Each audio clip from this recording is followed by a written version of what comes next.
Welcome back to the channel, everybody. In today's video, we are going to be fixing one of the most annoying and most common problems that the Mark IV Supra has, and that is hatch rattle. Now, if you own a Mark IV Supra, you've probably experienced this yourself. You're driving down the road and this hatch just rattles like crazy. It makes so much noise. If you're not listening to music or if you don't have the radio on, it's super annoying. I've done a lot of research on Supra forums and I've seen so many posts about this issue, and it seems like there's one consistent way that people say you can fix this, and it's actually not on my car, it's on my wife's Supra, and apparently if you replace these things right here, it fixes the issue completely. There's these rubber ones right here, and then there's also these ones up here. From what I've read, you really only need to replace these ones, and I'm pretty sure that Toyota actually redesigned them at some point. So we bought both. We're just gonna test them out. We're gonna start with the bottom ones, drive it around, see if that fixes it, and if it doesn't, then we'll do the top ones as well, and hopefully this helps out a bunch of you guys.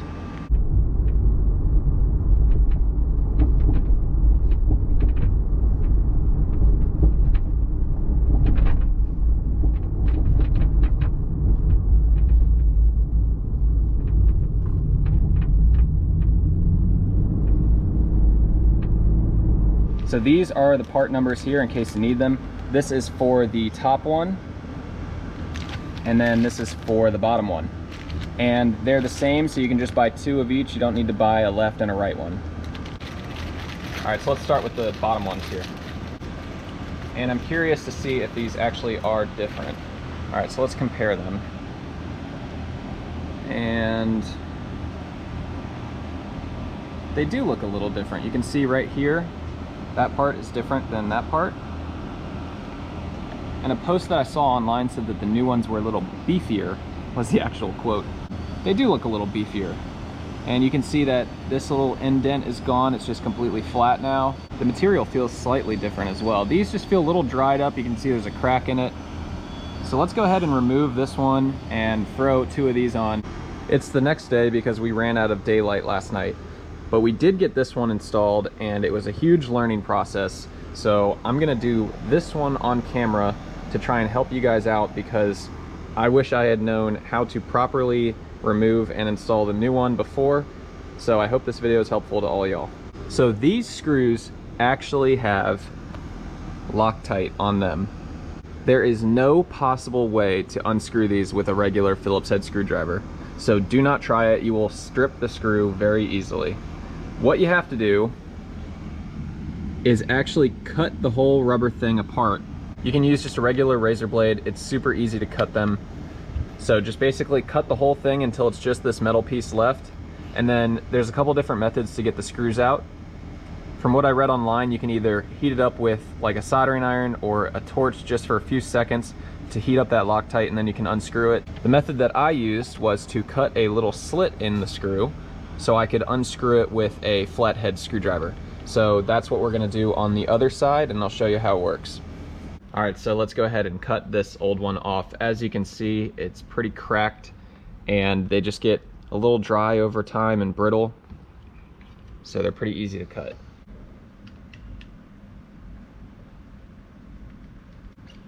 I'm gonna cut this little section out here.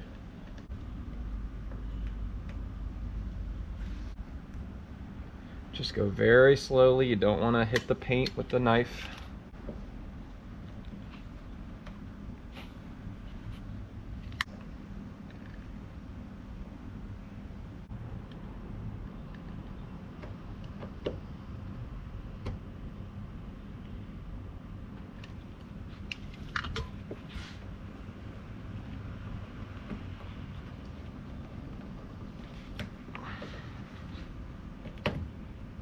So I know this seems ridiculous, but this really is the only way to do this. So I've cut the rubber away so we can get to the screws with no obstructions. And we've got the tool here. We're gonna cut a little slit in each one. And I've got my eye protection on.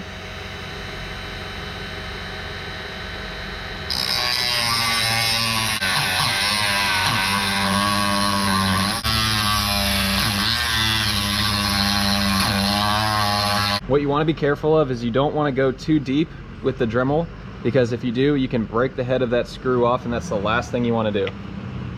Now let's see if this flathead screwdriver can get this thing out.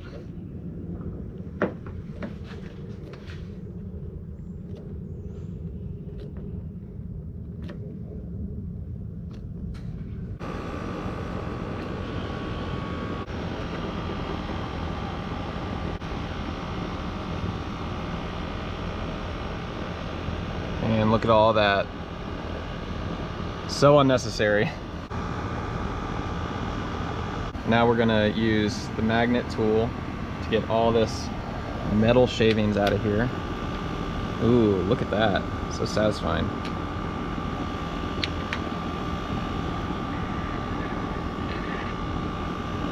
Oh yeah. Look how much I had to cut the screw. I cut it one way and got it out like a couple turns, and then it stripped again. So then I had to cut another slit going the other way, and I swear I barely got this thing out.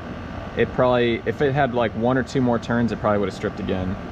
All right, so what we're gonna do is we're gonna replace it with some Allen wrench screws, so that way we can easily screw them in from that weird angle. And the size that you're gonna want is number 10-32 and 1/2 inch long. Now we are going to put the new bumper on there, and this is the part number. So let's go ahead and open this one.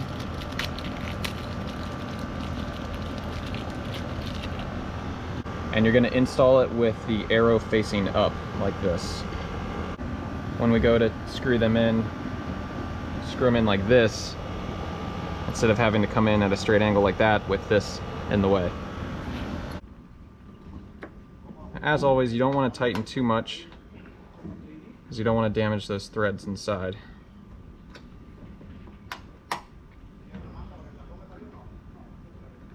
You can see how much easier it is to screw these in now using an Allen wrench.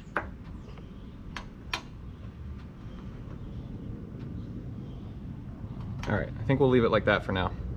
So now what we're gonna do is get everything out of the hatch area first. And then we'll close the hatch and give it a test drive and see if that rattle's gone. One concern that we just came across is that it's actually a lot harder to close this thing now. The first time I closed it, it actually didn't close, so you really got to slam it like that. You can see that it sits just slightly higher on each side. It's even at least, but compared to how it used to be, it does sit like a millimeter higher, maybe even a little less. It's a very small difference.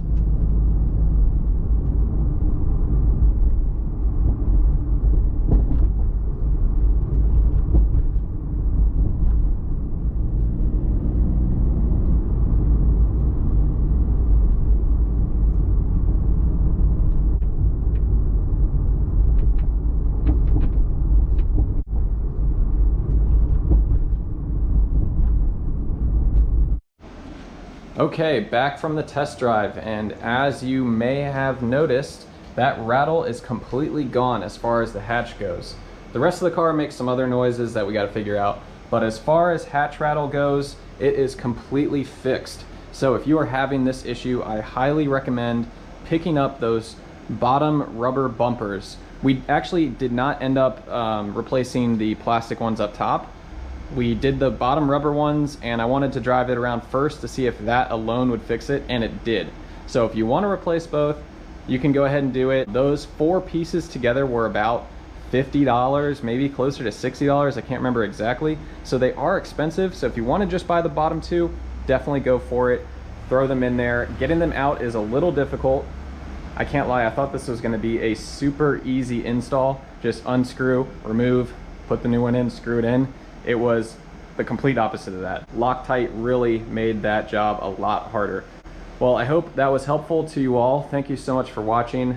Make sure you hit that subscribe button, and I'll see you in the next video. Peace, guys.